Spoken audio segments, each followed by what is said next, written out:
Reanudamos con la última ponencia de estas jornadas. La verdad es que está muy bien que clausure Giovanni, mi buen amigo Giovanni, porque realmente, y esto lo quiero decir en público, el 90% del éxito de estas jornadas se debe a su trabajo. Yo creo que tuve la idea, pero no he hecho mucho más que eso. Algo he ayudado, algo evidentemente he participado, pero, y quiero decirlo públicamente, el que se lo ha trabajado ha sido aquí el profesor Colamati, y es justo reconocerlo. Luego, el éxito de estas jornadas, sobre todo, se debe a tu esfuerzo y te lo quería agradecer en público. Más allá de eso, lo que le interesa al público hoy es saber de él a nivel no organizativo, que ha demostrado su pericia. Por cierto, el segundo congreso que montamos juntos, de Fake News también lo montamos juntos, hablado, por cierto, en el cual también el profesor Baura es autor. Pues bien, ¿qué puedo destacar de Giovanni? Pues como me pasaba con Eduardo, como es una persona muy querida para mí, me cuesta elegir qué mencionar y no hacerlo pesada la presentación. Muy brevemente, él es profesor de Historia Medieval, igual que Eduardo, y bueno, no solo de Historia Medieval, de Historia en esta universidad, es doctor por la Sapienza de Roma, con un doble doctorado con la San Pablo CEU, que es lo que hizo que yo me convirtiera en su codirector, aunque ya nos conocíamos y hemos trabajado juntos antes. Tiene mención Doctor Europeus por este doble doctorado y por su labor investigadora en España, Inglaterra e Italia, porque su tesis es una de estas tesis tan difíciles de hacer, de enorme dificultad, que es un análisis comparativo entre la Inglaterra anglosajona y la España altomedieval respecto a la idea de imperio, concepto de imperator. Esto unido al hecho de que es una persona con un don, por cierto, que comparte con Eduardo, porque Eduardo también domina el alemán de una manera que a mí me asombra siempre. Yo no tengo un don para los idiomas, el inglés lo aprendí ya en Inglaterra y me costó muchísimo. Pues bien, estoy rodeado de personas con un don para los idiomas porque, como se ha podido comprobar antes, Giovanni domina el italiano, el español y el inglés de una manera que a mí me pasma, este don que tiene. Bien, como digo, se dedica a una investigación en estos tres ámbitos: pensamiento político, idea de imperio, y también últimamente está iniciándose la investigación en el campo de la historia cultural, como vamos a ver.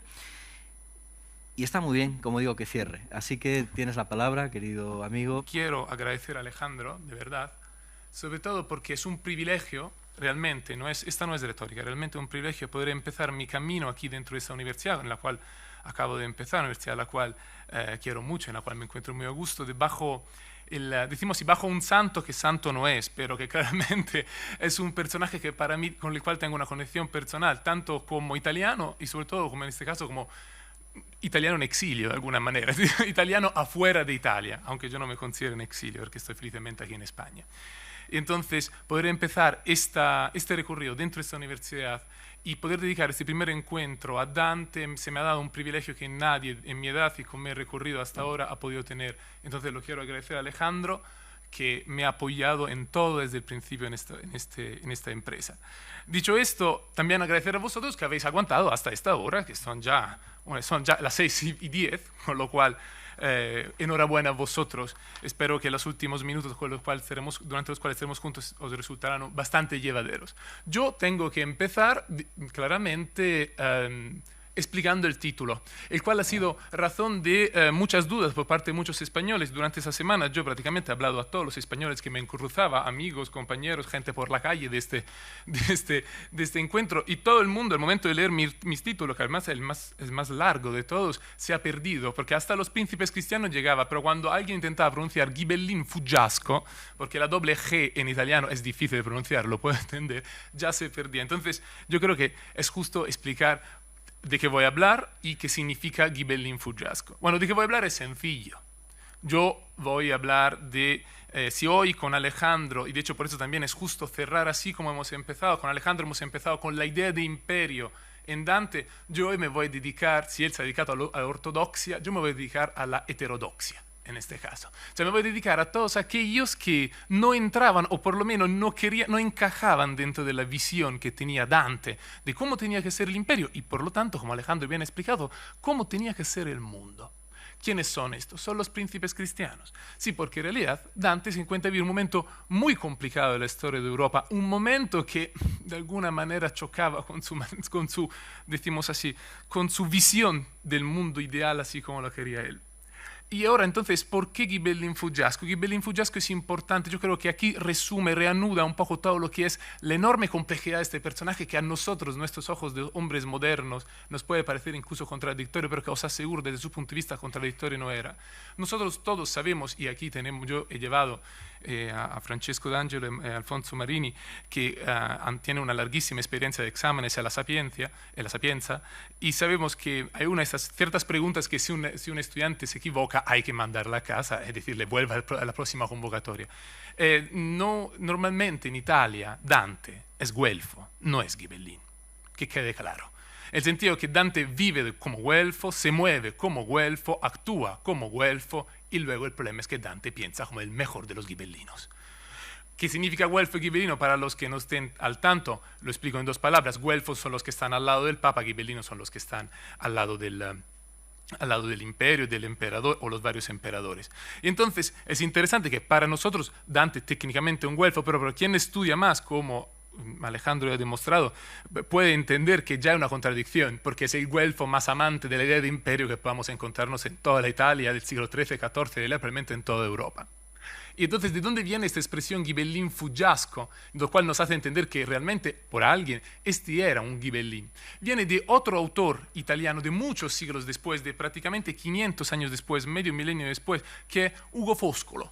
Ugo Foscolo es otro grande padre de la lengua y de la literatura italiana, el cual pero vive en un momento diferente, en un momento donde parece que estamos efectivamente en punto de hacerla, esta Italia, de construirla. Estamos en punto de convertirla en una realidad política. Y entonces, de hecho, Foscolo vive en el pleno del Risorgimento, ¿no? La época en la cual se unifica Italia. Y Foscolo, en una de sus grandes obras, empieza a recorrer todos los que son los grandes autores de la poesía en general. Es prácticamente esta obra, en particular, casi una ode misma, un elogio mismo a la poesía, pero entre estos los que busca él con una atención casi de cirujano son los autores italianos, porque como ha dicho también muy bien Eduardo, y como habréis entendido, ¿no? O sea, los italianos han nacido antes que la Italia misma, en algún caso. Hoy, al ser Italia, decía Dante, Petrarca también hablaba de Italia, Italia existía antes de que existiera como país, pero existía en los corazones y sobre todo en la pluma de los letrados. Entonces, Foscolo en esta obra grandiosa que se llama I Sepolcri, que es otra obra que los estudiantes italianos se prenden de memoria en realidad, I Sepolcri empieza a recorrer todos los que son los grandes autores y en cierto momento lo individua casi momentáneo allí el Ghibellin Fuggiasco. Y ese Ghibellin Fuggiasco claramente es Dante. Desde su punto de vista es un Ghibellin, porque Foscolo ha conocido a Dante, lo conoce bien, sabe cuál es su pensamiento, aunque haya pasado toda su vida en el bando, o como se dice en latín, en la pars güelfa. Pero huye, porque esta es la naturaleza misma de Dante. Dante es un hombre que tiene que huir. ¿Por qué? Porque Dante es un hombre que tiene un mundo en la cabeza y otro mundo afuera de la ventana. Y mirad, estudiar los príncipes alemanes en este momento, perdón, alemanes, eso es una deformación. Los príncipes cristianos en este momento, en este caso nos ayuda a ver cómo él intentaba conyugar lo que veía, lo que imaginaba, lo que quería, lo que deseaba con lo que veía fuera de la ventana. Literalmente. Entonces, una de las cosas difíciles que veremos que volverá más de una vez es, después de haber estudiado Dante, no podemos decir realmente si Dante era un güelfo o era un ghibellino. Es difícil entenderlo. Podemos decir que él sí ha trabajado, ha vivido en este mundo güelfo, pero claramente el pensamiento muchas veces iba a otro tipo de ideal del mundo. Pero de esto hablaremos más cuando vamos a entrar un poco más decimos, dentro del argumento. En este caso, el gran choque que venía de la idea que habéis visto perfectamente explicada por Alejandro esta mañana y la realidad que tenía afuera es que el mundo que él imaginaba, si es que había existido en algún momento, se estaba destrozando, estaba cayendo en trozos. ¿Por culpa, entre comillas, de quién?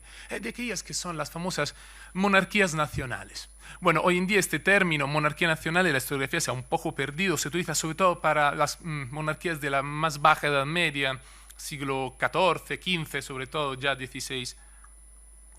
Pero yo me acuerdo que en mi manual de historia medieval, este capítulo se llama Nacimiento de las monarquías nacionales, que serían, las monarquías nacionales, que serían todas aquellas monarquías que van conformando los países que han llegado hasta hoy. Inglaterra, por ejemplo, con los Plantagenet, Francia, por supuesto, con los capetingios y muchas otras, sin hablar de lo que pasa en España, que de monarquías tenéis muchas más que el número de países, ¿no? Y entonces Dante ve esto, imagina otro. Y ahora lo que yo quiero hacer con vosotros es un recorrido. Un recorrido dentro de las varias obras de Dante, muchas de las cuales prácticamente todas ya han sido citadas por uno y otro autores. De hecho, yo lo siento, pero al llegar por último algunas cosas no habrá que repetir. En el sentido que yo no repetiré las mismas argumentaciones que mis colegas, mis compañeros de antes. Pero volveremos sobre puntos que ya hemos visto, los leeremos con otra clave interpretativa, porque al fin y al cabo esto es hacer historia, o sea, es leer incluso las mismas cosas, pero leerla de nuevo, y cada persona tiene su interpretación. Pues volveremos a hacer un recorrido, volveremos a ver cosas que a lo mejor ya hemos visto, obras que a lo mejor ya hemos visto, que son estas que veis aquí atrás, pero buscaremos con atención. ¿Podemos definirle los culpables? No lo sé. Lo veremos al final si le podemos llamar o no culpables. Es decir, los príncipes cristianos. Y aquí yo quiero subrayar este punto. Les llamo príncipes cristianos porque así les llama el mismo Dante. Entonces, si la palabra viene de las fuentes, la palabra es sagrada en este caso. Entonces, príncipes cristianos.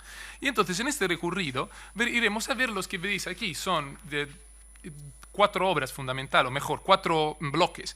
El primero es el convivio, convite o banquete, como lo queráis traducir. El convivio de Dante. El segundo, o sea, cómo Dante describe la presencia de estos príncipes dentro de lo que es su ideal, dentro del convivio, que es una de las primeras obras políticas, no es totalmente política, pero una de las primeras obras que trata este tema. Luego, claramente, en el de Monarquía, de la cual ya hemos leído numerosos trozos, pero hoy voy a buscar por vosotros solamente los que nos interesan, los donde saltan al ojo, ¿no? donde destacan estos príncipes. Y luego, interesante, aquí también Alejandro ya ha hablado de ellos, pero le epístole, que como dice muy bien Eduardo, son fundamentales para entender el hombre y sobre todo el hombre histórico que está detrás del pensador, del letrado. Finalmente, no podíamos no hacerlo. Citaremos y veremos desde cerca cómo Dante mira, analiza y de alguna manera estigmatiza, o sea, decimos, da un significado a los príncipes cristianos y a la Divina Comedia. Porque hay una enorme diferencia entre estas primeras 3 obras que he puesto arriba y las que he puesto abajo. Las primeras 3 obras son lo ideal, son la teoría, pero la Divina Comedia es la práctica, porque la Divina Comedia se habla de seres humanos, de humano en el sentido más pleno del término. Y entonces veremos si cambia, cómo se aplican esos conceptos allí. Muy bien. De vez en cuando miro para saber cuánto tiempo queda, como imaginaréis. Yo me acompañaré lo que diré junto con las palabras que he escrito. Espero no perder el orden de las hojas. No sé y acabar como ha hecho Boris Johnson. No sé si habéis visto que pasado ayer Boris Johnson se perdió el orden de las hojas. No sabía qué decir en frente de los industriales ingleses y ha empezado alabando Peppa Pig, diciendo que había estado en el parque temático de Peppa Pig y que consideraba Peppa Pig un buen ejemplo de la creatividad británica. Bueno, nosotros estamos aquí hablando de Dante, sin embargo, pero bueno, muy bien. Creo que estamos en otro nivel, pero espero que no me pase. Si veis que empiezo a hablar de Peppa Pig, ya sabéis el porqué. No. Es claro que empezamos por el convivio. El convivio, ¿por qué? Bueno, focalizamos un segundo en Dante. Dante dicho, hombre de política, da primero de todo estudia, se aprende, estudia las letras, conoce la poesía, hombre de poesía, llega a la edad en que puede y entra en política. ¿Y en qué mundo entra en política? ¿Acaso está en una corte imperial? No, absolutamente no. Dante es pleno protagonista de la etapa comunal, de aquel periodo de la historia italiana particularísimo que prácticamente solo se acontece en la misma Italia y en particular en Florencia, que quizás sea entre todas las comunas de Italia la más significativa, ¿no? la maestra, la madre, de alguna manera. Pues Dante vive este periodo y lo vive en la parte güelfa. ¿Por qué la parte güelfa? Porque era la única parte que había. O mejor, no, en la Edad Media, en las comunas, os lo digo, no existe el concepto de minoría parlamentaria, quiero decir. En las comunas normalmente cuando gana una parte la otra se va o la echan, más sencillamente. De hecho, es como acaba Dante mismo. Cuando esta parte güelfa en la cual él trabajaba, se comprometía, ha estado en diferentes encargos internos a la res pública florentina. al final se romperá otra vez en dos partes, el famoso blancos y negros, ganarán los negros, y Dante tendrá que abandonar, y allí empezará su exilio. Y en el momento que empieza el exilio, Dante, hay una primera temporada en que intenta efectivamente volver a Florencia, intenta como güelfo. Cuando ve que no hay ningún futuro en ese sentido, Dante entonces, como se dice en Italia, toca la otra campana, es decir, va al otro bando, el cual, pero, como veis, refleja mucho más su ideal, su teoría, lo que veremos lo que habéis visto con Alejandro y que lo veremos en esta obra. El otro bando es el ghibellino. Entonces, estos años que van prácticamente que estamos a principios del 1300, del exilio durará en realidad hasta 1314, cuando morirá aquel Enrique VII de Luxemburgo, emperador en el cual Dante cree, espera y tiene confianza casi mesiánica, ¿no? Él mismo lo describe así. Pues esto es el periodo ghibellino de Dante, le podemos llamar así. Y es al principio de este periodo, cuando Dante aún se mueve por primera vez entre las muchas cortes italianas de las diferentes comunas, que Dante empieza en el convivio a desarrollar el núcleo de aquellas que son las primeras ideas sobre, claramente, el imperio, de la cual Alejandro ya ha hablado, pero sobre todo a nosotros nos interesa cómo dentro de estas primeras ideas él trata el tema de los príncipes. Y mirad, la idea de Dante, del imperio de Dante, en realidad es enormemente inclusiva, ¿no? Nel sentido que se contempla la existencia de otros príncipes, de otros gobiernos dentro de la misma estructura imperial. Porque, como decía antes Alejandro esta mañana, el aristotelismo luego se ha utilizado como excusa para la parcialización, para la fragmentación de la autoridad en Occidente, pero en realidad lo que hace Dante es, partiendo del mismo aristotelismo, ¿no? del pensamiento aristotélico, donde el particular va a lo único, a lo principal, va todo al universal, todo en la misma dirección, él consigue dar una visión armónica de la existencia de otros príncipes que de alguna manera, ¿no? coexisten dentro de este imperio. Esto lo veremos, por ejemplo, ya decimos así, en el núcleo de esta idea, ya en el mismo convivio.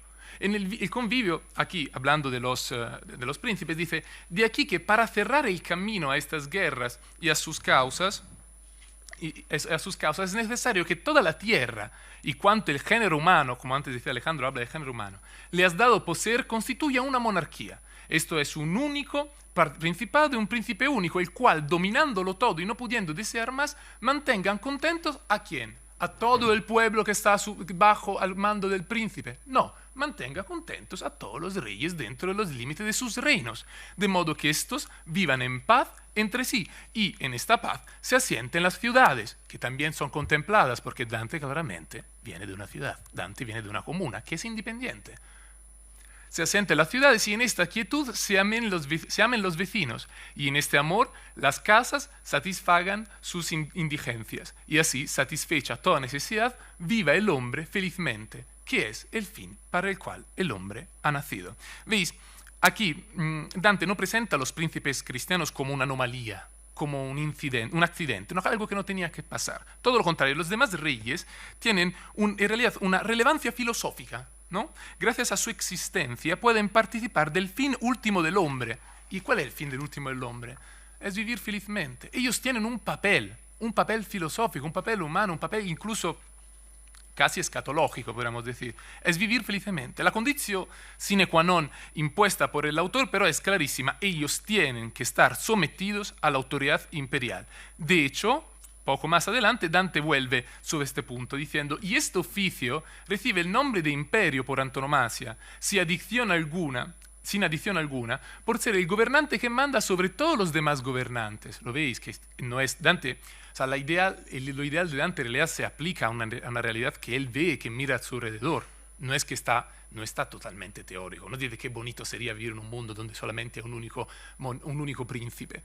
Y es interesante porque él utiliza la palabra monarca, que técnicamente significa el único que manda, pero en este caso el monarca se sobrepone a todos los demás. Y así, el que es colocado en este cargo recibe el nombre de emperador por mandar a todos los que mandan, y todo otro mandato toma de esta fuerza y autoridad.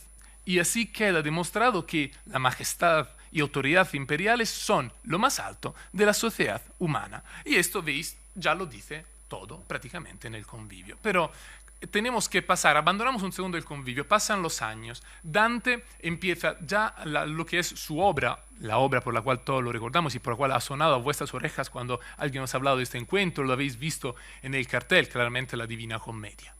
Dante empieza su obra, sabéis que Dante produce una cántica después de la otra, o sea que tarda tiempo, tarda años, mientras se mueve de una ciudad a la otra de Italia, y en cierto momento, cuando está viviendo este sueño ghibellino, es el sueño de la vuelta del emperador, casi la vuelta del rey, ¿no? Para decirlo con Tolkien en este caso, la vuelta del emperador, escribe un tratado que conocéis muy bien, porque lo hemos hablado, hoy lo hemos citado numerosísimas veces, que es el de Monarquia. Que el de Monarquia es prácticamente un manual del por qué está bien que exista un imperio, debería existir un imperio. El de Monarquia está compuesto por 3 libros, lo digo. El primero se dedica a la identidad misma, lo que es el imperio. El segundo a por qué los romanos son los legítimos creadores del imperio y aquellos que han tenido legítimamente el imperio. Y la tercera parte es relación iglesia-estado, podemos decir, es decir, imperio y papado, ¿no? Bueno, nosotros nos trataremos solamente de la primera parte, claramente, porque es aquí que aparece la figura de estos príncipes. De hecho, hablando de cómo todo en la naturaleza debe de ser conectado al orden general, siempre esta visión aristotélica, así se refiere a los príncipes y a los reinos que están debajo de su imperio, ¿no? Mirad.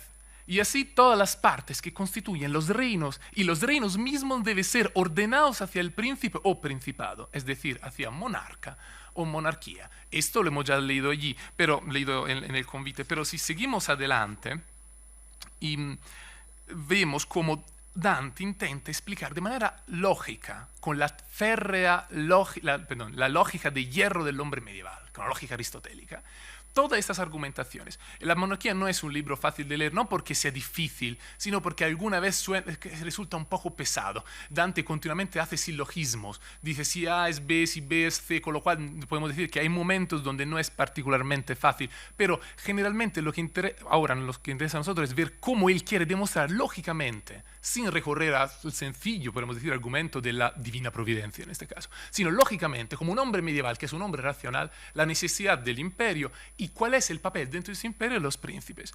Entonces, el imperio, dice Dante, tiene una necesidad, decimos así, lógica. Dice, más aún, la universalidad humana es un todo con una relación a ciertas partes y es una parte en relación a un todo.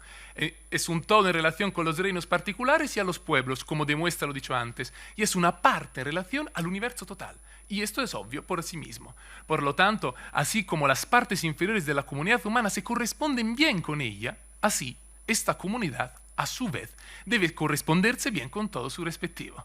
Pero las partes de esa comunidad se corresponden con el conjunto por un único principio, como puede colegirse fácilmente de lo ya dicho. Lo que estoy diciendo, estoy leyendo esta parte que efectivamente suena complicada, pero para decir cómo Dante está intentando poner lógica en su argumento y realmente lo hace, lo consigue. No es simplemente, hay un razonamiento detrás que nos habla mucho de Dante como hombre medieval y que piensa como un hombre medieval. Luego sigue Dante y sigue hablando de la importancia del emperador y lo hace partiendo propio, o sea, ¿cómo podemos demostrar la importancia del emperador, la necesidad de que este emperador, de este monarca, de este imperio exista? Partiendo propio del enfrentamiento con los demás príncipes.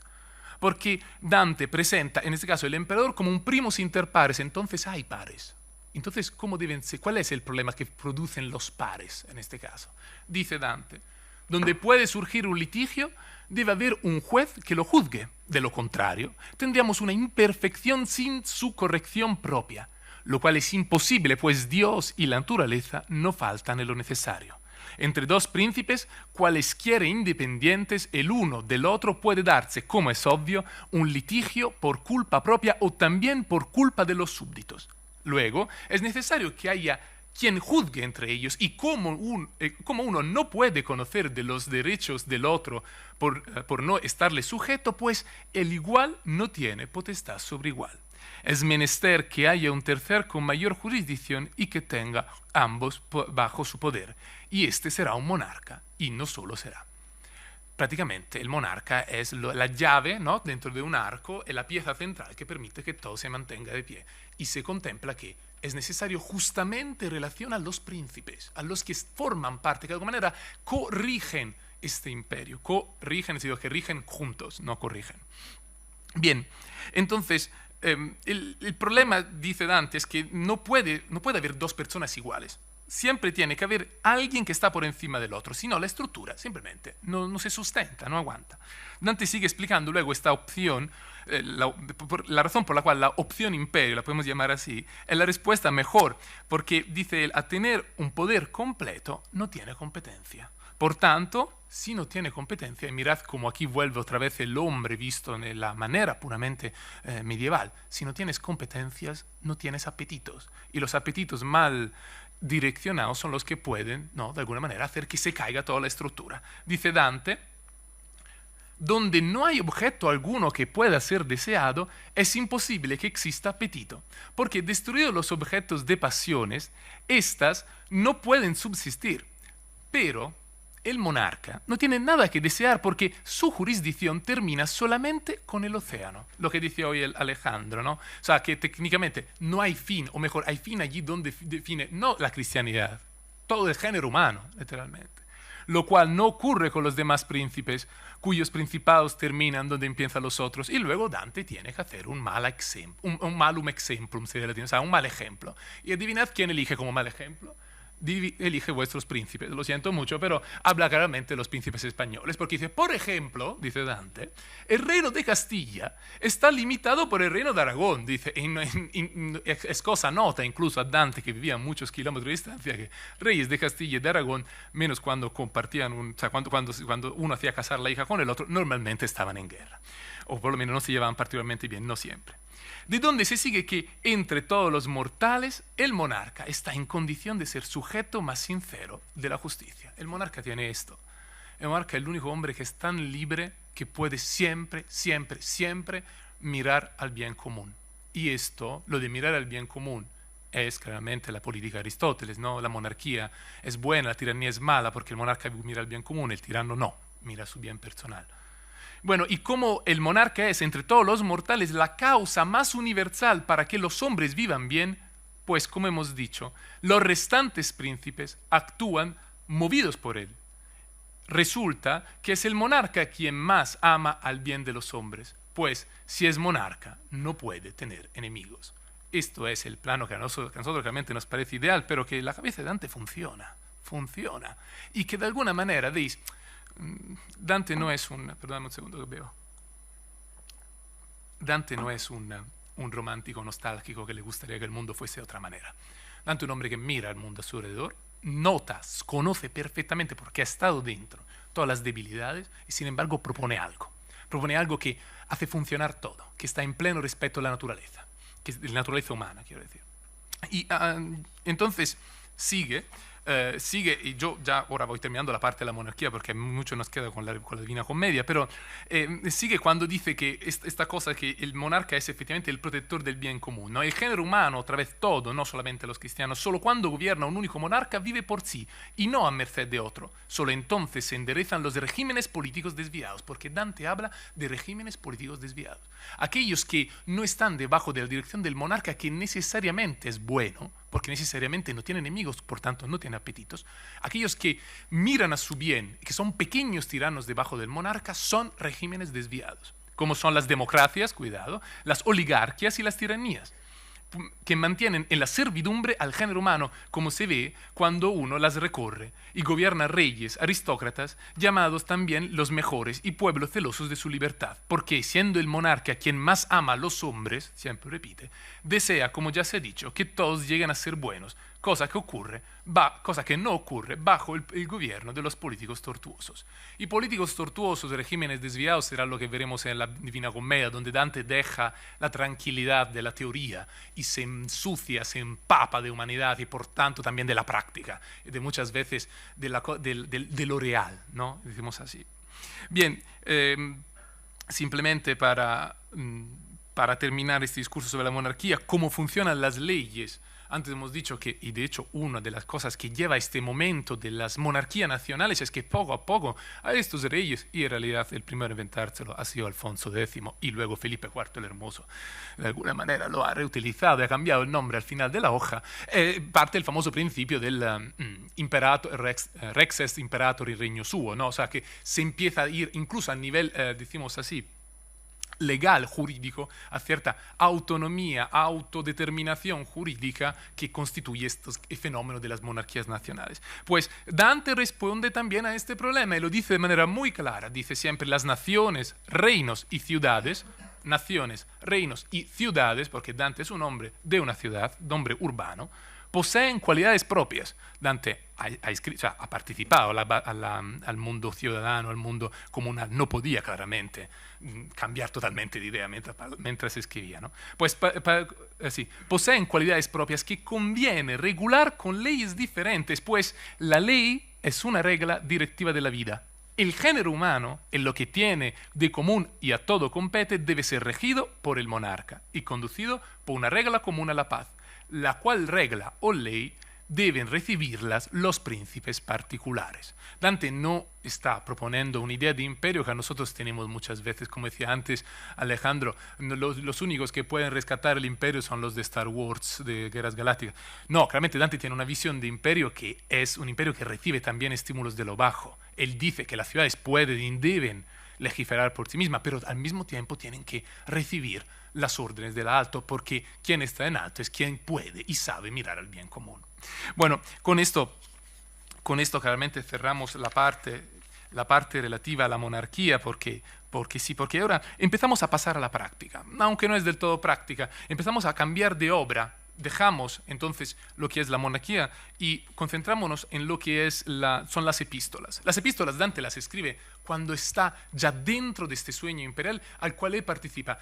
Aquí hay algunos italianos estudiosos mucho más autoritarios de mucha más autoridad que yo, pero que piensan que Dante sea en realidad no sea decimos así, un pensador político, simplemente un hombre amante de las letras que encuentra en su realidad del momento aquello que había leído en Virgilio. Esto lo dice en particular Giuliano Milani y Sofia Brilli en su última muy bonita biografía que os aconsejo, que desafortunadamente no ha sido traducida al español, que se llama Vite Nove. Es una biografía particular, nueva, que apunta a ver, ¿no?, el hombre que hay detrás de Dante. Ellos dicen, no, Dante era fundamentalmente un hombre amante de las letras que miraba a lo que tenía alrededor y decía, mira, como decía Virgilio. Pero no era decimos así, un opinion leader, un hombre que se estaba en este momento ya no estaba volcado en la política, no se interesaba a la política, se dedicaba solamente a lo real, a lo ideal. Yo no estoy totalmente de acuerdo. De todos modos, aquí está claro que cuando Dante vive el momento se está acercando y luego llegará la bajada de Enrique VII a Italia, por fin la vuelta del emperador, Dante hace lo que sabe hacer. Dante escribe. ¿Y qué escribe? Escribe cartas. Una carta ya ha sido citada por Alejandro hoy, que es la carta sexta, una epístola, perdón, se llama epístola. La carta es demasiado coloquial. La epístola sexta, cuando se habla de los florentinos. Pero en este caso yo quería empezar por la epístola quinta, que es la epístola en la cual Dante se dirige a todos, en latín es universis et singulis Italia regibus et senatoribus alme urbis nec non ducibus marcionibus comitibus atque populis. Prácticamente la respuesta es a todos, pero cuando dice a todos, en realidad él se refiere específicamente y en principio a los príncipes, a los reyes italianos, porque en Italia había muchos reyes en ese momento. Y entonces se dirige a ellos. ¿Y qué ve Dante? ¿Por qué se dirige a ellos? Porque ve lo que también Alejandro antes decía, es el pecado principal, la desobediencia. El hecho de que la gente mira su interés personal y no mira ya a responder al monarca, que es el único que podemos estar seguros y ciertos que mira el interés común. Y por lo tanto, Dante, decimos así, intenta preparar los caminos para la llegada de Enrique, intenta pacificar, ¿no?, de alguna manera. ¿Y cómo lo hace? Llamando a la obediencia. Dice aquí, ganaos su mirada, esto es referido a todos, ganaos su mirada con la profesión de vuestra obediencia, alegraos con el salterio de la penitencia, considerando que, cuidado, aquí lo dice de manera muy clara, citando el Eclesiaste además, quien resista al poder constituido, resiste a la voluntad de Dios. Y quien rechaza el ordenamiento divino, se opone a una voluntad igual a la omnipotencia. Y duro resulta restituir el estímulo. Dante está diciendo que ir en contra del emperador es ir en contra de Dios. Es ir en contra del mismo, decimos así, del mismo orden natural. en otro pasaje, luego del epístola, ahora veremos, Dante se dirige en realidad solamente a los habitantes de Roma, que él define laciales, en realidad, exhortándoles a reconocer el príncipe alemán como su propio rey. Es interesante, en este caso, notar cómo en este punto, por un lado, se hace mucha hincapié en la autoridad del emperador como una autoridad total, incluso de alguna manera territorial, ahora veo por qué. Suyas son las playas, dicen, mirad aquí. Suyas son las playas, sí. Suyas son las playas, suyas son las Alpes, suyos son los ríos donde esta gente habita. Todo pertenece al emperador e incluso lo que por derecho pertenece a los laciales, es decir, la propiedad privada, podemos decir hoy con término casi decimonónico. La propiedad privada en realidad existe en cuanto es protegida por la ley del emperador. Dice, todo lo que vosotros tenéis, los lugares donde estáis, habitáis, todo en realidad es del emperador. Por el otro lado, en realidad Dante otorga al mismo tiempo a los laciales un papel importantísimo, ya que ellos no solo son destinados a someterse, sino también a reinar junto con él. Dice, despertad todos y levantaos para recibir a vuestro rey, ciudadanos del Lacio, pues os reservan no solo para su imperio, sino también como libres ciudadanos para el gobierno de la república. Es siempre un imperio que no se impone, es un imperio que se espera que de lo bajo haya como un impulso hacia lo alto, de lo particular hacia lo universal. Ups. Entonces, sí, para terminar un poco, bueno, sí, dejamos un segundo al lado esto que es la epístola quinta, que como vemos es un llamamiento a la obediencia, un llamamiento a volver dentro de lo que es la estructura, que debe ser la buena estructura de un imperio, donde aquellos que mandan, sean ellos laciales, habitantes de la ciudad o de una región, o sean ellos reyes, deben recordar que el emperador está allí porque representa el orden natural y representa la felicidad de todos. Vamos a ver la otra epístola que ya hemos citado antes, pero ahora citamos una parte diferente, que es la epístola con la cual Dante se dirige directamente a sus compatriotas, ex compatriotas quizá en este caso, es decir, los mismos florentinos enemigos en este momento, porque los florentinos son aquellos que se enfrentan a Enrique VII.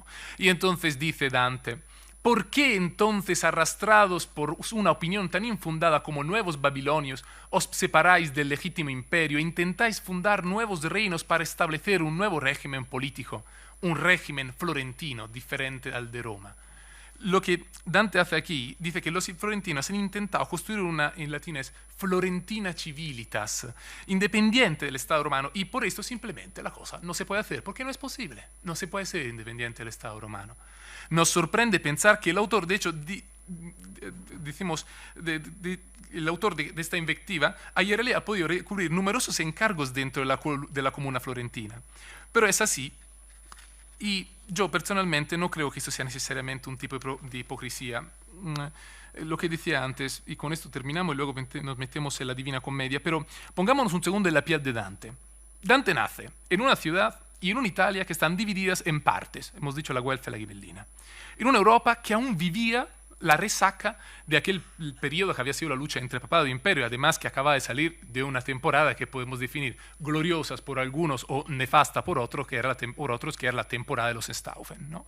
Su mundo es un mundo completamente roto, fragmentado, donde la fe política se sobrepone a la fe religiosa y donde el pensamiento teórico, claramente filo imperial, y aquí está clarísimo, puede brindar con una carrera política a la parte de los sostenedores del pontífice romano. Esto es Dante. Una cosa es lo que Dante cree, y después de haber estudiado, reflexionado y haber creado la visión del mundo ideal, pone por escrito. Otra cosa es la realidad, como decíamos antes, con la cual todos los días Dante se tiene inevitablemente que enfrentar. Pues Dante vive en el caos y en este caos mismo busca un orden. Y la respuesta a este orden claramente es todo lo que ha estudiado, todo lo que le hace un hombre medieval, es Aristóteles también, pero Agustín, todo lo que hemos visto con Alejandro. Un orden que es al mismo tiempo natural, político y espiritual. Un orden que une la gloriosa tradición romana, la filosofía aristotélica y la misión salvadora de la Iglesia. En sus tratados y epístolas, el poeta florentino propone un mundo ideal donde todas las diferentes partes de la sociedad participan pacíficamente a un plan mayor. Esto en sus tratados donde puede permitirse el lujo de teorizar. Pero en el momento en que tenemos que pasar a la vida real, en el momento en que tenemos que pasar a la experiencia humana, ¿qué pasa? ¿Cuál es la idea de Dante? Y la respuesta a esto nos la podrá dar solamente una obra, que es la obra donde los coros celestiales se unen al llanto de los pecadores, ¿no? Y donde el mundo real de alguna manera se impone brusca y torpemente sobre el mundo real, perdón, sobre el mundo ideal. Y esta obra claramente es la Divina Comedia. Ahora, los resultados que llevo decimos así, a vuestra atención son resultados de este verano de investigación, donde con la Divina Comedia en la mano he tenido que esperar el verano para volver a casa de mis padres a recuperar mi Divina Comedia de tiempos del colegio, porque era una edición muy buena. Divina Comedia en la mano y hoja de Excel en la otra, me he puesto a mirar todos los príncipes que aparecen, cuándo, dónde, cómo y de qué tipo. Es decir, tipología, origen. Tipología para decir si son príncipes del Antiguo Testamento, príncipe de la Antigüedad, emperadores romanos, por ejemplo, Justiniano, Trajano, aparecen siempre. O si son príncipes contemporáneos, gente que ha muerto hace mucho con respecto a Dante, o gente que sigue viva respecto a Dante. Una de las cosas que he notado yo es que en realidad en muchos casos, primero todo he notado que no tantos están en el infierno, son muy pocos los que están en el infierno. En segundo lugar, he notado que en realidad los que están en la... Que algunos son presentes, físicamente en alma y cuerpo, o algunos solamente en alma en realidad, presente en el infierno, otros no, otros son solamente citados porque esta es una cosa maravillosa la Divina Comedia. La Divina Comedia es una fotografía particular. Es una fotografía histórica, en cuanto claramente nos presenta personajes del pasado, Bruto y Casio, que hemos citado antes, que aparecen en la boca de Lucifer, pero es una fotografía también, decimos así, una fotografía momentánea de aquel momento, que nos permite hacer que Dante cite personas que están vivas en la vida real, mejor mientras él escribe, y que los que están en el infierno, el purgatorio, el paraíso, se recuerden de ellos. A este momento muy llamativo, ¿no? Que sobre todo por uno que es el gran enemigo de Dante, que es Bonifacio VIII, porque Dante le considera en parte responsable de su derrota, de su desastre, de su exilio, cuando Dante se encuentra en el canto número 19 del infierno, donde están los simoníacos, junto con Nicolás III, se encuentra con un papa, porque claramente están los papas entre los simoníacos, condenados a estar con la cabeza bajo la tierra, solamente los pies que salen afuera y las llamas que les quema continuamente la planta de los pies. Pues cuando se acerca a uno de estos pies y ve que al lado es como un agujero vacío, ¿no? El que está dentro le grita: tú que eres florentino y que hablas toscano, dile a él que está arriba, a él que es mi sucesor, y se refiere en este caso a Bonifacio VIII, que el agujero al lado le está esperando, es para él. Claramente Dante está allí y tiene, como si en Italia le gusta ganar fácil, en el sentido que él sabe cómo termina la historia después, ¿no? Claramente, pero era mejor no caerle mal a Dante en general, porque podías acabar el infierno en el verdadero sentido de la palabra. Pero veis, en este caso es típico ejemplo donde un personaje no está presente en la comedia, técnicamente, porque no está presente en la comedia, pero que el hecho solamente de ser citado nos dice mucho más sobre lo que piensa Dante de él que no el hecho de que pudieras estar allí de verdad. De alguna manera es mucho más revelador. Pues entonces, ahora, yendo solamente rápidamente a lo que es la Divina Comedia, yo citaré solamente tres partes, como siempre, respetando la tripartición dantesca en sentido bueno, infierno, purgatorio y paradiso. Y en infierno, purgatorio y paradiso me centraré particularmente sobre el infierno, los poquísimos príncipes que encontramos en el infierno. El purgatorio en una parte importante que es la valletta dei principi negligenti, se llama así, el pequeño valle de los príncipes negligentes, y finalmente hablaremos de una cosa que le hablaré rápidamente porque Francesco ya ha hablado mucho, de lo que es el famoso discurso del águila, donde se presentan todos los príncipes malos. Pues sin perder demasiado tiempo, decimos simplemente que es muy sorprendente ver que hay muy pocos príncipes en el infierno, o por lo menos Dante mete pocos príncipes en el infierno. Y en realidad, técnicamente uno solo lo mete en el infierno, y este uno ni siquiera es un príncipe, es un emperador. Con lo cual, esto ya nos dice, ¿no?, cuánto es complejo el pensamiento de Dante en este caso. Y ese emperador no es un emperador cualquiera, es Federico II. Federico II está entre los epicureos. Y Federico II, claro, ¿por qué Dante pone Federico II en el infierno? Porque Dante podrá tener toda la idea imperial que hemos visto hasta ahora, pero Dante ha vivido y ha estudiado en su tiempo. Dante es güelfo, pertenece a una parte, tiene por tanto una conciencia y también una formación güelfa. Y en los años en que Dante vive, Federico muere en 1250, Dante nace en 1265, los años que Dante vive son años donde la historiografía es empapada de retórica antighibellina y sobre todo donde la historiografía está procurando la famosa damnatio memoria de la figura de este emperador que pasa de ser los stupor mundi, ¿no? En realidad, a luego a pertenecer a una genia, a un linaje maldito, como dicen los papas. Con lo cual, Dante claramente refleja su formación de güelfo y no puede meter Federico en otra parte, sino en el infierno. Porque está el infierno porque se dice, decimos así, la propaganda del tiempo decía que había abandonado Dios y se había dejado solamente a los placeres terrenales. Eso no significa que Dante, si hubiese podido, le habría puesto en otra parte. Probablemente Dante estaba perfectamente de acuerdo con esta idea, pero vale. De todos modos, aunque se ataque a la figura del emperador, esto sí es importante destacarlo, en ninguna manera se ataca a la institución imperial. De hecho, es cosa muy bien conocida, incluso por parte de los estudiantes de los colegios italianos, que la entera obra se abre con una profecía, que es la famosa profecía del velcro, que sería una especie de perro, donde se dice que el velcro volverá y probablemente en este velcro se ve el mismo Enrique VII, del cual hablamos antes. Pero vamos a ver rápidamente cuáles son los otros príncipes que aparecen en la Divina Comedia, el infierno. En realidad son solamente citados y pertenecen a dos dinastías, la dinastía francesa y la dinastía inglesa. La dinastía francesa aparece claramente y mal retraído, como siempre, nuestro amigo que ya hemos citado varias veces, Felipe IV el Hermoso. Felipe IV el Hermoso es citado para justificar la simonía de Clemente V, al cual vendió, según lo que dice Dante, el encargo de pontífice, no? Nueva Iason sarà di cui legge né Maccabei e come a quel che fu molle suo re, così fia lui chi Francia regge. Y se refiere aquí claramente a Felipe IV. Y Felipe IV volverá, así que lo dejo ahora por otro momento. Pero mientras, por el otro lado, hay otro antepasado, que es Carlos I de Anjou, que está retraído de una manera mucho más neutra, de alguna manera. Pero saltando ahora a Carlos de Anjou, que normalmente se suele considerar un personaje nefasto para la historia de Italia, pero Dante en realidad no le tiene no tiene una idea tan mala de él. Decimos así, que dejando ahora un momento lo que son los franceses, porque volverá más adelante, ¿no? La Divina Comedia es una obra donde hay espacio para todo.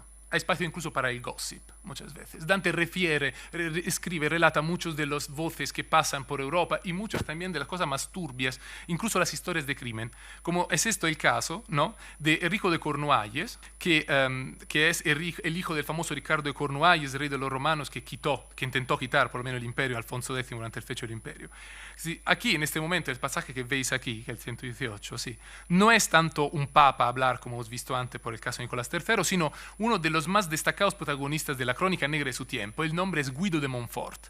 Guido de Montfort, de hecho, por venganza contra Enrique III de Inglaterra, había decidido matar, y de hecho esto hizo, mató el nieto de Enrique III, el mismo Enrique de Cornualles, donde, pero de una manera particularmente cruenta que recordaba las crónicas del tiempo, en 1271, en Viterbo, en plena misa. Prácticamente casi recorriendo los pasos de lo que había sido el homicidio de la catedral de Thomas Becket, ¿no?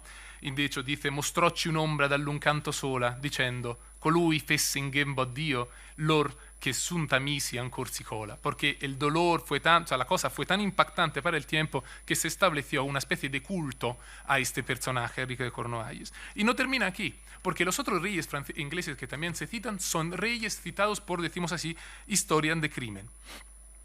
O no historia de crimen, sino historias muy dramáticas. El infierno tenemos aquellas que son las únicas apariciones de los reyes ingleses, como hemos dicho, porque luego no aparecerán en otras cánticas. Y, por ejemplo, Enrico II de Inglaterra, el Plantagenet, para volver, ¿no?, a Thomas Becket, y Enrico el Joven, el hijo, los cuales son solamente citados en el canto 28. Aquí no es un asesino a hablar, cuidado, sino otro conocido protagonista de la época, Bertrand de Born. Este, con sus malvados consejos, había fomentado la rebelión del joven príncipe Enrique de Inglaterra contra su padre, el rey Enrique II Plantagenet.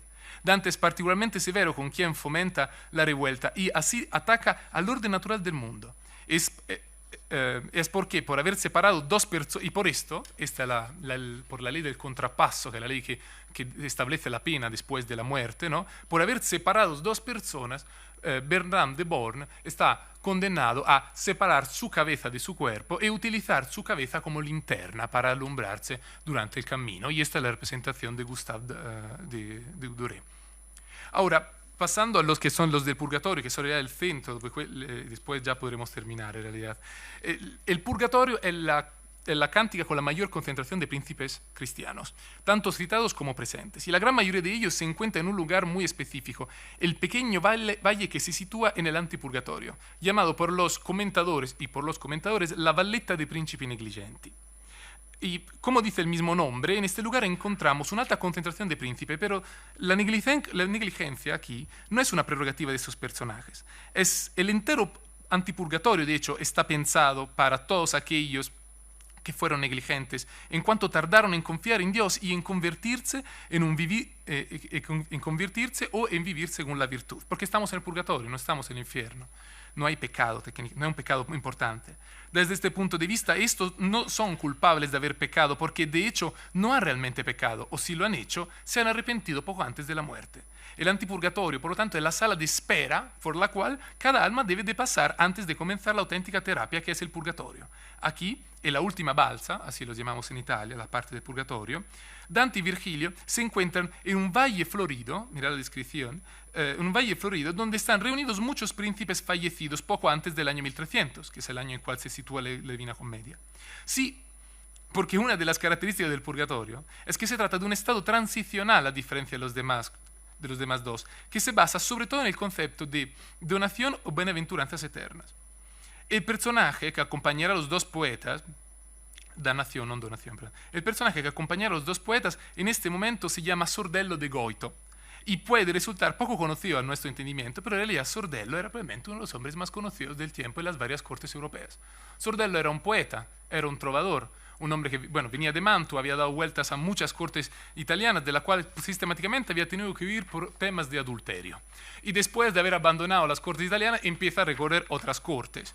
Entre estas, por ejemplo, encontramos la corte de Ezzelino da Romano, que siempre es italiana en Treviso, pero sobre todo aquí en España, Sordello forma parte durante cierto tiempo de la corte de Fernando III el Santo. Y luego pasa en Provenza, a la corte de Ramón Berenguer IV, y finalmente otra vez en Italia, la corte de Carlos d'Anjou. Ahora, esto nos ayuda a entender por qué Dante elige él. Sordello es un hombre que sabe, un hombre que conoce todo el gossip posible sobre los príncipes cristianos, porque los ha conocido casi todos desde cerca. Y mirad, esto siempre una composición del lugar que hace Dante. A los tres hombres se presenta una escena peculiar. Muchas almas están sentadas en el césped de este pequeño valle, cantando un único coro que es el Salve Regina. Entre estas figuras, pero, está sentada en un lugar más elevado y no canta, una en particular. Y esto es el Valle de los Príncipes, siempre de Doré, ¿no? Como veis aquí. Y esta figura en particular era la figura de Rodolfo I de Habsburgo, que dice, lo leo en español: quien más alto se sienta y que parece que desatiende aquello que debiera y no mueve la boca con los otros, Rodolfo fue emperador, que pudo sanar las plagas que han matado a Italia, tal que por otro tarde se procura. El Rodolfo en cuestión es un Rodolfo particularmente importante, sobre todo para la historia de España, porque es el hombre que de verdad arrebata el imperio de Alfonso X. Es el primer Habsburgo que se convierte en emperador y es la primera persona que quita a un español el imperio. Luego será su mismo sucesor, Carlos V, lo que lo recuperará otra vez. Pero Rodolfo ha cometido un pecado que no es un pecado grave, pero para Dante sí, que políticamente es grave. Rodolfo no ha bajado a Italia. Rodolfo es un emperador que no se ha interesado a Italia. Como antes decía Alejandro, los italianos tenemos el problema con el imperio, razón por la cual yo estoy aquí ahora mismo hablando en realidad, pero en realidad Rodolfo siempre, en cierto momento, los emperadores han bajado, han venido a Italia. Rodolfo recibe la corona y no viene a Italia. Ni siquiera es coronado en Roma. Es coronado en Colonia por el arzobispo de Maguncia. Y peca de esto. Rodolfo se desentiende de Italia, después de una larga temporada de emperadores que sí, en realidad a Italia se interesaban. Entonces, ¿por qué se encuentra en un lugar más elevado Rodolfo? Porque es un emperador, no es un príncipe. Y esto Dante lo tiene clarísimo. Él tiene que estar arriba de todos. ¿Por qué no canta Rodolfo? Porque Rodolfo tiene más responsabilidad que los demás. Porque es por esto que están allí los príncipes. Porque han tenido una responsabilidad a la cual no han atendido. La responsabilidad era la responsabilidad de actuar. La responsabilidad de ser príncipes buenos. No lo han hecho. Han sido tardíos, se han retrasado, han sido vagos. Y Rodolfo tiene más responsabilidad que los demás, con lo cual los demás pueden cantar. Él está allí metabolizando la que ha sido su responsabilidad. Si seguimos leyendo las personas que están allí con Rodolfo, en realidad nos encontramos con muchas otras, ¿no? hay uno que está al lado, que es Ottocaro II, otro, por cierto, que solemos considerar uno responsable de esta abertura, de esta fractura, este vulnus, de esta herida que ha sido el interregnum, es decir, el periodo de vacancia del imperio durante casi 25 años.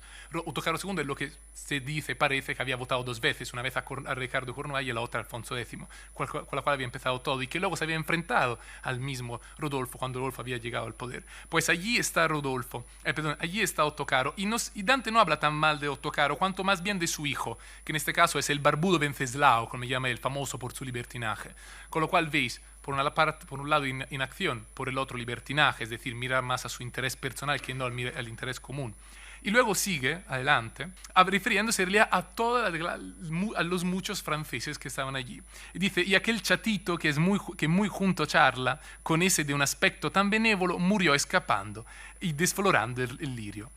Y miradle cómo el pecho se golpea, mirad al otro cuya mano forma a su mejilla suspirando el lecho. Están hablando de dos príncipes, que ahora veremos quiénes son, que en realidad están haciendo mea culpa a causa del tercer príncipe que se cita solamente ahora, que ya hemos conocido, que dice, el padre y el suegro son del mal de Francia, su vida sucia y enviciada saben, dolor tan lancinamente, de ahí les viene.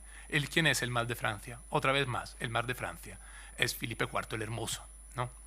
Felipe IV el Hermoso, que es el personaje que quizá mejor representa en este caso el problema que Dante prefiere. Porque ¿quién es Felipe IV? Felipe IV es el hombre que pone, decimos así, el interés de Francia por encima del interés del género humano, incluso más que de la cristiandad.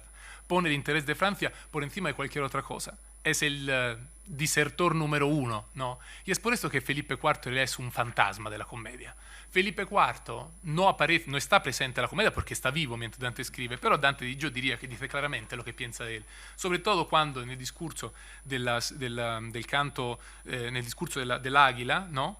Como hemos ya hablado hoy, recordará que justamente acabará muerto por un jabalí, porque ese es como muere. Y él dice, o mejor dicho, hace que el águila haga una profecía, pero es que Dante ya sabe cómo muere realmente el buen Felipe IV. Y luego junto con Felipe IV están otros reyes. El rey en particular, que es el rey que Dante de alguna manera considera un rey muy digno, es Pedro III de Aragón. Como veis, en general Dante conoce mucho más de los aragoneses que los castellanos, por razones puramente, yo diría, políticas y territoriales, en el sentido que el sur de Italia, allí han llegado los aragoneses. Y mirad, sin seguir leyendo porque nos perderíamos demasiado tiempo, la cosa interesante es que yo cuando he empezado este estudio estaba convencido de que al final iba a descubrir que Dante odiaba a los franceses. Y no es así. Dante no tiene ninguna manía con una particular dinastía. De hecho, Dante habla muy bien incluso de un francés que es Carlos Martel, que está en el Paraíso, que es un príncipe trovador. Y así como Dante habla bien de Pedro III, pero habla muy mal de su genía, de todos sus herederos. Bueno, entonces, esta es la particularidad. Dante mira a cada hombre singularmente. Lo mira como un hombre mira a otro hombre. Y como un hombre compassionevamente, porque Dante prueba compasión, y eso se ve muy bien, sobre todo en el infierno, el famoso canto quinto del infierno de Paolo y Francesca. Dante compadece a las personas que tiene enfrente. Y Dante, cuando mira a estos reyes, sabéis que no mira solamente a gente que no han actuado, porque un príncipe debe de actuar, porque San Pablo incluso decía, el príncipe tiene el gladio non sine causa, o sea, por una razón tiene que actuar. Pero sobre todo porque han engendrado una generación de reyes que son sucesores, que no están a la altura de sus títulos. Son reyes que miran al propio interés personal y no miran al interés general de todos, y la culpa es de ellos, por eso están tan tristes en el purgatorio. No voy a decir nada más sobre lo que ya se ha dicho la parte del, decimos así, del paraíso, ¿no? Ya lo ha explicado perfectamente Francesco. Pero simplemente decir que, como veis, el problema que tienen todos los que se están ahora sí condenando con fuerza en el paraíso, el problema que tienen es que todos están movidos por avaricia, codicia, lujuria o soberbia, fundamentalmente. O siempre, como siempre, problemas de dinero, que es la otra cosa que Francesco ha subrayado muy bien. Por lo cual es más interesante que, decimos así, esto llama otra vez a esta idea, ¿no? A esta idea de que falta una visión general, falta una visión más amplia a estos reyes. Esto es el problema de estas monarquías. Y entonces es interesante también que la última condena, ¿no?, la haga esta águila, es decir, un ave, un animal, un pájaro del cielo, podríamos decir. ¿Por qué? Porque Y es con esto que quiero terminar. Reanudo ahora, como ha sido todo prácticamente cíclico este encuentro de hoy, hemos empezado con el imperio, terminamos con los príncipes, pero seguimos hablando del imperio. Reanudo con el primer texto que he citado, el convivio, donde Dante presenta una imagen en la cual ya explica todo. ¿Cuál es el problema? En este caso, esta es el águila, ¿veis? Es una imagen muy bonita, voy a caso de enseñarla, el águila de los justos, donde es compuesta por las caras de todos los justos. Pero Dante, quiero cerrar el discurso volviendo otra vez al convivio, al convite, ¿no? A esta compartir conocimientos, como hemos hecho hoy nosotros todos juntos presencialmente, por fin después de 2 años de pandemia.